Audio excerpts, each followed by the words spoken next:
Hello, everybody. I'm Philburt, President and CEO of AIM Employers Association, and welcome to This Week at Work. Welcome to the only show about the workplace that offers you front row seats and a microphone, bringing you practical, timely, and accurate insight so that you can more effectively lead your organization. It's Thursday, October 13th, episode 201. Today, we know HR professionals are slammed, especially this time of year. And though your plate is full with open enrollment and planning, don't forget your recommended serving of performance reviews. Also, we couldn't keep Burt under 6 minutes in last week's Lawyer on the Clock. How much overtime will he charge us this week?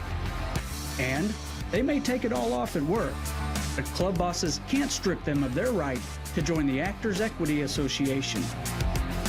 And as always, we welcome your thoughts and take your questions. All this and more on This Week at Work.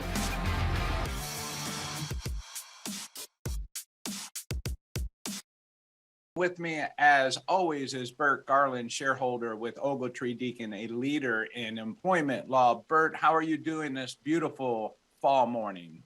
I'm doing just fine, Phil. I'm licking my wounds from the Cardinals' quick demise in the playoffs. Kind of disappointing, but what a tremendous season, just with a lot of interesting storylines, and bidding farewell to Yachty and to Albert, and who knows about Wainwright. But one thing I've realized is we are really, really spoiled here in St. Louis with our baseball.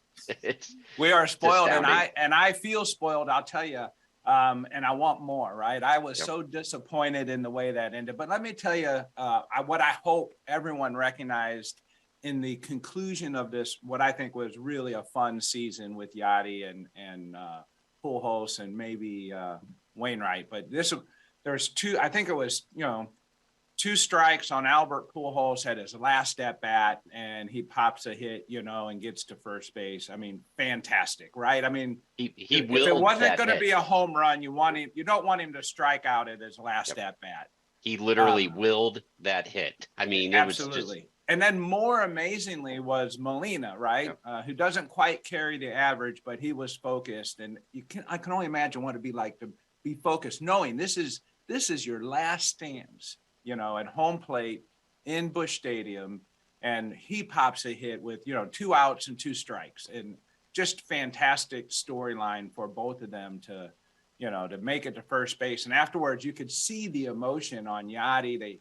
He had his back to the camera, and he was, tearing up, rightfully so. And it was just I will always remember those 2 moments, as many moments as there are to remember. Those 2 will be special. I agree with you on that. And onward to Blues season.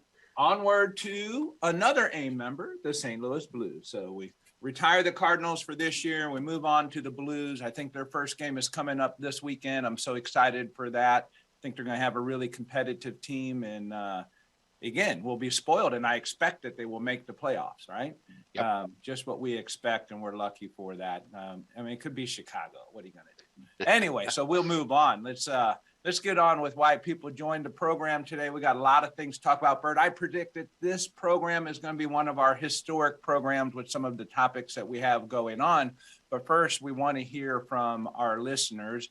And let's tee up our poll question. The poll question today is, what is the top reason you have performance reviews? Why do you have them? Number one reason, we don't give you an all or an above question, easy way out on this program. You have 6 selections to choose from. We'd love to get your comments as well in the chat box, so please leave those with us. But we want to know, what is that number one reason why you really do performance reviews?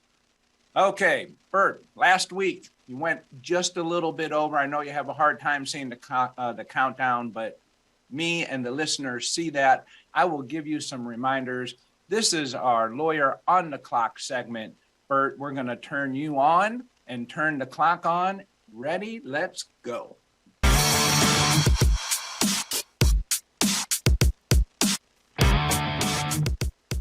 All right. We are ready to roll. So just last week, a United States Court of Appeals for the 11th Circuit ruled that Florida's ban on COVID vaccine passports was valid. Florida had passed a law banning businesses from enforcing COVID-19 vaccine mandates against their customers. And the appeals court for the 11th Circuit Court of Appeals, in a 2-1 decision, this court out of Atlanta, basically said that this law is constitutional.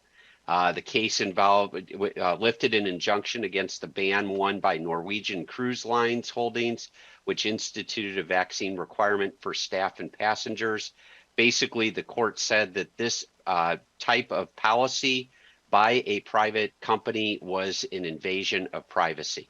So even though it's a private company, you cannot, in the state of Florida, require proof of vaccine. That is now correct. That no one requires it anymore. Of course, we made this decision, but nevertheless, should we ever have this scenario again, that ruling and upholding will very well come into play. Again, 11th Circuit, but I think anybody who lives in a red state should take heed on this, because I wouldn't be surprised to see other red states pass similar laws. And at least this Court of Appeals has held that those types of laws are constitutional. Yep. Very good. All right. Keep going, Burt. What else do you have for us? All right. Another one that we're seeing, and this is a trend that we're seeing more and more these days. The question I have for you, Phil, is can shareholders of a company challenge corporate discrimination, and in particular, diversity, equity, and inclusion? And then also, can employees challenge a company's diversity, equity, and inclusion policy? And I think the answer is, of course, yes, they can challenge it. Whether they prevail or not remains to be seen. But I would say, yes, employees definitely, since you said you want to hear my opinion out, and shareholders, I would say probably there's something in the law that allows that as an investment. If I'm a shareholder, I've made an investment. However, I would say that seems to be quite unusual. Normally, you would see people take their money and invest it somewhere else. Yeah, so what we have here is just last week or a couple weeks ago, there was a lawsuit that was filed by a group of law firms that represent a bunch of shareholders of Starbucks. And this group, the National Center for Public Policy Research, is taking Starbucks to court, arguing that its discriminatory policies put shareholders at risk.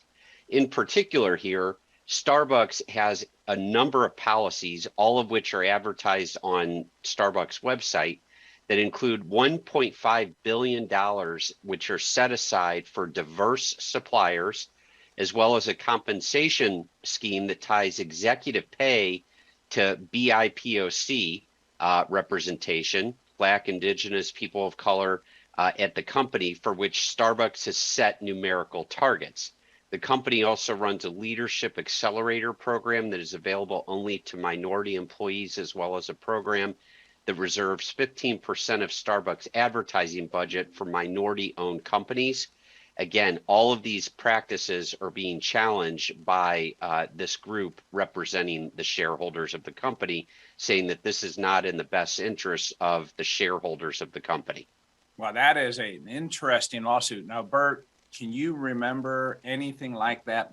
No, and I think what we're starting to see is some pushback by people adversely affected by these DE&I efforts. And it's going to be interesting to see how these things work their way through the courts. Not to be outdone, there's a class action lawsuit that's been filed in federal court out in Arizona by a number of employees who work for American Express, alleging discrimination against white employees. Yeah. And basically what they're arguing there is that white employees are subject to racially discriminatory policies that fostered a hostile work environment. AMEX had implemented anti-racism policies throughout its corporate structure in the wake of George Floyd's death that gave preferential treatment to individuals for being Black, and unambiguously signaled to white employees that their race was an impediment to getting ahead in the company. That's what the allegations of the lawsuit are. And my take on this from a legal perspective is that employers, it's very easy for an employer to say, you know what, we want to implement a DE&I policy. But as I've cautioned before on this program, you have to do it carefully. You need to make sure that you are not running afoul of the anti-discrimination laws in this country. And while it's very popular 20 in the seconds media, here, Bert, 20 very, seconds. thanks, Phil. Very popular in the media these days. You need to make sure what the law says is that you may not use race, gender, etc. as criteria for making employment decisions. You have to make employment decisions free of those things. But Yeah. here in DE&I, you are actually using those criteria to make decisions, which makes it very easy to run afoul of the law. Absolutely. We are in a touchy zone, and that is Lawyer on the Clock. Great job, Bert, getting so much better at that only in our second episode here on This Week at Work. That's a catch-22 there for Starbucks and what they're trying to do. And I agree with you. These policies need to be carefully considered. They're not a simple, if I get this wrong, it kind of can easily be corrected. It can create a lot of emotional response and create problems that we have great intentions for, but have unintended consequences. So let's be careful. Let's get the advice of AIM and Ogletree as how we move forward in that space. Bert, let's move on to what I think is going to be my favorite section of the program, and that is Philburt's Forum. I think this is going to be great. We're going to talk a little bit unconventional here, but nevertheless, they're employees. They have working rights similar to everyone else. We would not think of this as our traditional union target, but I think it falls right in line with everything we have been talking about with the labor movement as well. And that is the news coming out of Star Garden Bar, LA. And that is that the ladies working there have been locked out of the club in March for filing a dispute with management over club's photography policy. So these are what we call strippers, professional dancers, and apparently their photography policy has been violated. And according to the dancers, a patron violated the policy by taking a video of one of the strippers on stage. One of the workers who complained was then fired while others were locked out. Since then, the dancers have been picketing most weekends outside the Star Garden, urging patrons to go to different clubs. They say the club's security guards have repeatedly failed to protect them from threatening and abusive behavior by customers. Now, this is not our normal topic, obviously, but unionization is, and this is what Philburt's Forum is about. It's that wacky world of people in HR that we work in. And some attorney is going to have to represent the organization here while the union's going to represent the strippers, and it will be an interesting case to follow. Yeah, I think any thoughts on that, Bert? Of course, the first piece that sticks out to me is the fact that these dancers are known out there as employees. Bert, you look as uncomfortable as I do talking about this. I'm very comfortable, Phil. I'm very comfortable. So the dancers are classified as employees. The trend in the industry is basically that dancers are independent contractors, but that doctrine has been under assault for years, trying to classify the dancers as employees. And so it's interesting that this club out in California, we moved from Starbucks to Star Garden. At Star Garden, they are already classified as employees. And of course, if they're employees versus independent contractors, they have the right to unionize. And it just goes to show you, we've been preaching on the program for quite a while, that the service, restaurant, retail industry is really under assault by the unions. And this just is another example of the unions going into businesses that are not traditionally unionized. The other thing, Phil, I think that's worth pointing out here is that the unions typically have not gone into this type of area. But see if you've learned anything over these programs. What's the number one reason employees seek to unionize? It's what? Number one reason? Yes. Oh, gosh, Uh-oh, I've stumped you. Poor supervision, poor supervision, poor I was management. going there. You had to give me a minute to process, but yes, it does come down to supervision. Yep. And usually some very emotional things that have occurred that cause people to run and seek the support of a union. And that's exactly what we're seeing in this. The dancers were upset about the club not enforcing the no photography policy in the club, and one of the dancers who complained got terminated. That's just poor supervision. They handled the issue poorly, and now they're facing a union campaign. So I want to just take this one step further on Philburt's forum here, Burt. Let's just assume the dancers win the union election, and then someone has to go in and negotiate the contract and working conditions, dress code. That is not one of the contracts I would want to work on when we have to deal with the dress code at a strip club for union dancers. So anyway, we're going to move on from that. That is all we'll say about that. We're getting lots of comments here in the chat line around the performance reviews as we say goodbye to Philburt's forum for this week. We'll bring you more exciting news from the wacky world of HR that's going on around the world. Yes, no, we don't have any all or above. And yes, all those are great answers, but we asked that question because we want to know what your prevailing answer is. And I see Sherry here saying that really they're trying to do it to ensure that there's one-on-one conversations on a variety of topics occurring between the employee and the supervisor or manager. I agree with you, Sherry, in that space, but that's a great transition for us to move right into performance reviews, our main topic. Burt, let me just ask you first, do you like the fact that employers do in performance reviews, or would you prefer they do not do performance reviews? I'm going to give you a very definitive answer. Depends. You're not going to hear, and it depends for me. You are going to hear that, yes, I like performance reviews. I like when employers do performance reviews. And in fact, I think it's still essential for employers to do performance reviews. And the reason is that if any of your employment decisions are challenged, you need to have a record of why you made those decisions. I'm dealing with the case right now for a client out in California where an individual was included in a reduction in force that took place during COVID. And one of the things that we're able to go back and point to is the history of performance reviews for this one employee to demonstrate that this employee was a poor performer. Absent that documentation, it makes the case very hard to defend. And so I like performance reviews. I like them a lot. I think employers are making a mistake if they abandon all types of performance reviews for their employees. Yeah, no, I feel the same way. I think that I think they're really hard to do well.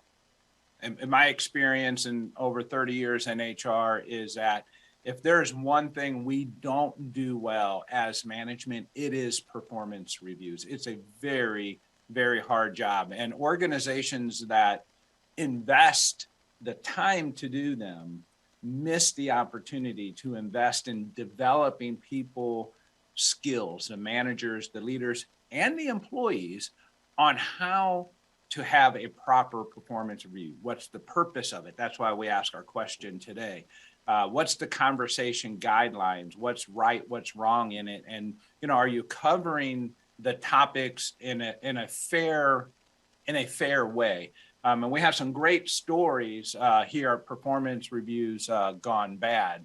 All around, we hear more stories about performance reviews gone bad than gone well. But I got one comment here. Got a lower than average rating for initiative with the criticism that I initiate micromanaging boss throughout a negative quality. Same person who had to what's they say, hand to God. This is literally true.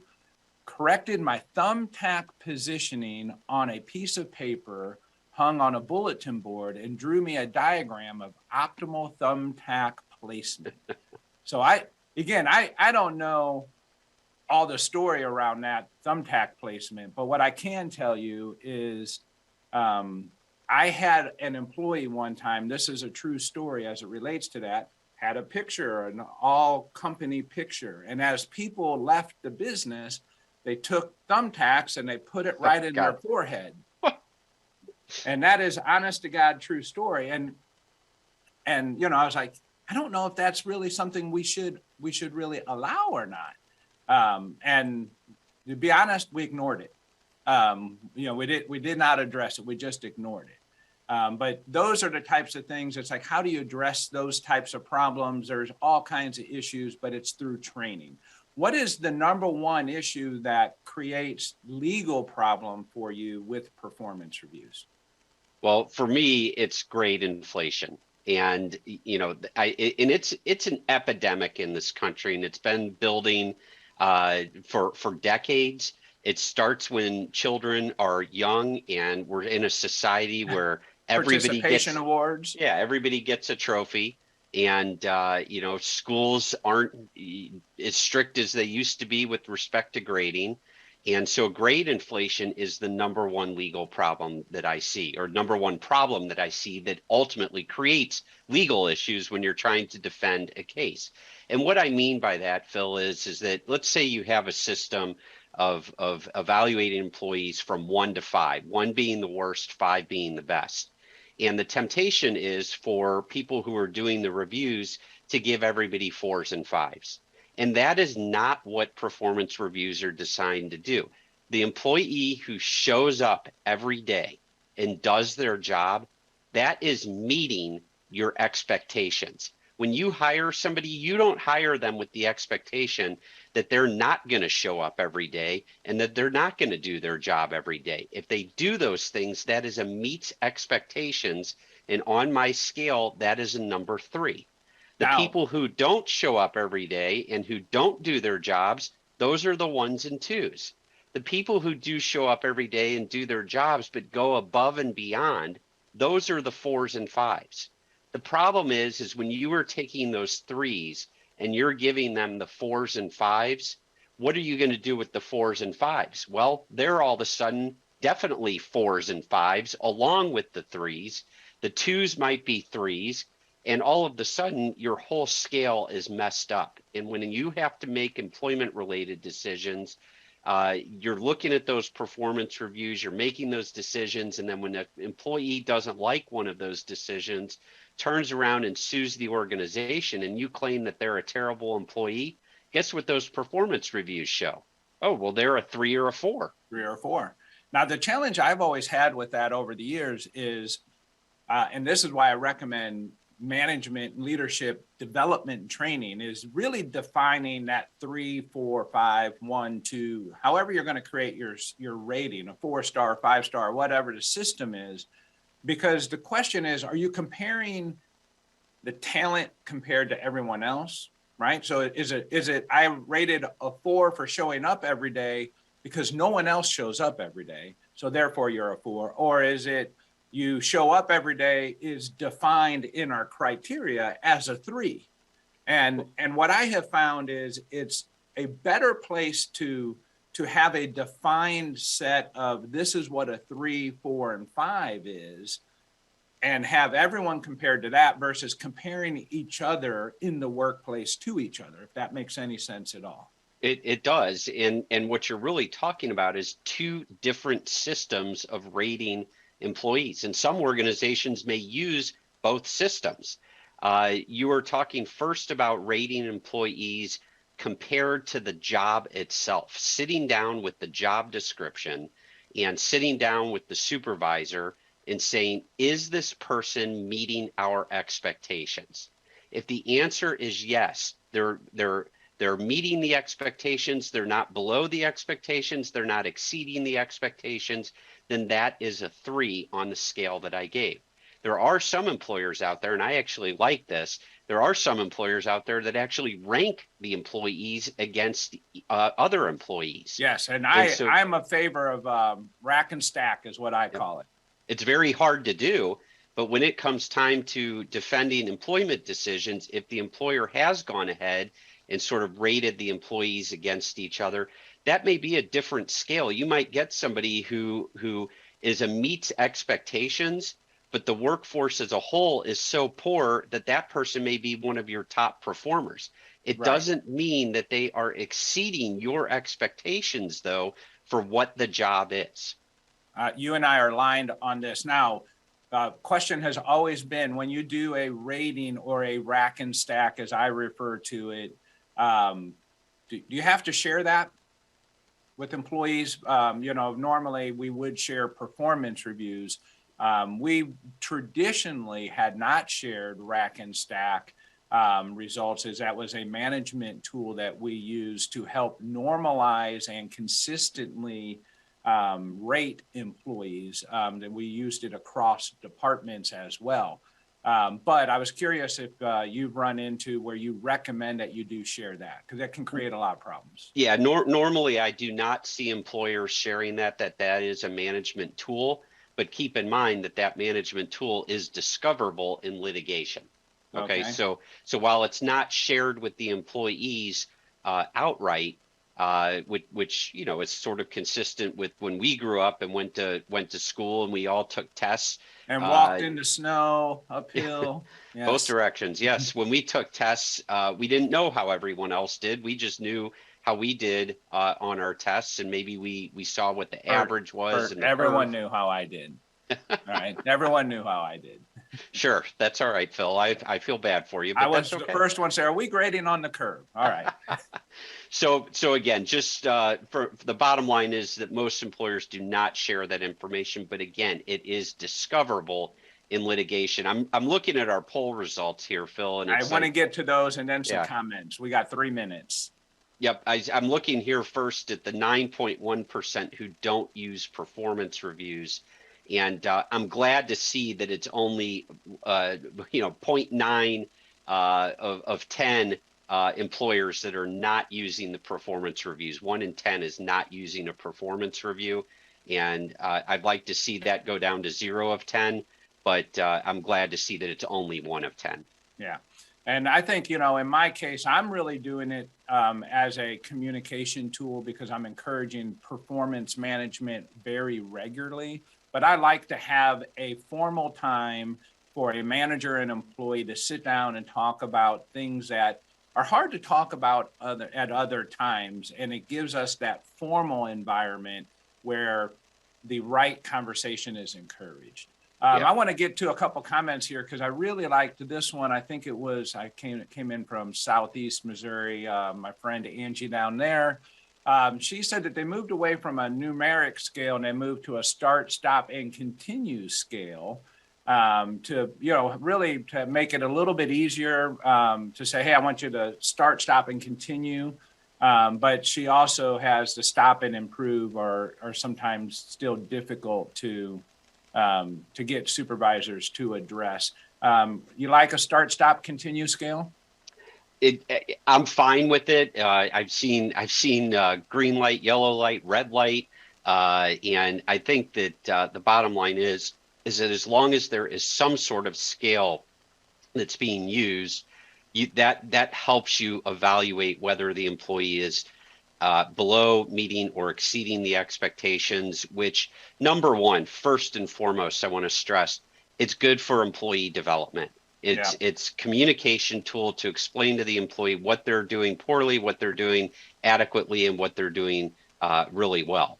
Number two, it also is worth its weight in gold in case any of your employment decisions are ever challenged in the courts. And you then have a documentation trail to show that this employee was either a poor performer or the other employee that the plaintiff is comparing themselves to was actually a good performer. And one thing I want to stress, Phil, I know we're really tight on time here, is that I think there are too many companies that don't spend enough time training the evaluators, training the supervisors on how to do proper evaluations. And part of the problem is that those supervisors themselves are probably not being evaluated properly on the scale. And I think it takes a lot of communication for an organization that has been doing things wrong for a number of years, that has had grade inflation, to go back to the employees and to communicate, we are recalibrating our scale here.